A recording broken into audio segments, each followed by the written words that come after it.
দেখো আমি ফার্স্টে চিংড়ি মাছটাকে নুন, হলুদ, ডিম আর বেসন দিয়ে ভালো করে ম্যারিনেট করে রেখে দিয়েছি। তো আমার কড়াইতে তেল দিয়ে এটা গরম করা হয়ে গেছে। এর মধ্যে এক এক করে মাখানো চিংড়ি মাছটা ভেজে নেব।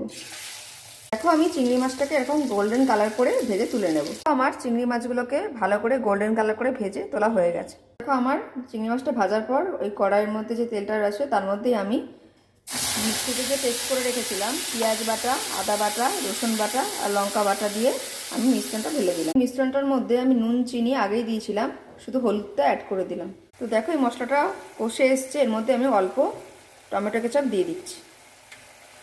তো দেখো আমার মশলাটা কষে এসছে, এবার আমি এর মধ্যে একে একে এই ডিমগুলো সব দিয়ে দেবো। ডিম দিয়ে ভেজে রাখা যে চিংড়ি মাছগুলো ছিল সেটা দিয়ে দিচ্ছি। তো দেখো আমার চিংড়ি মাছ দিয়ে কষানো হয়ে গেছে, এবার আমি এর মধ্যে অল্প জল অ্যাড করে দেবো। খুব বেশি দেবো না, এটা খুব মাখা মাখা করে করব। চিংড়ি রেসিপিটা একদম রেডি হয়ে গেছে।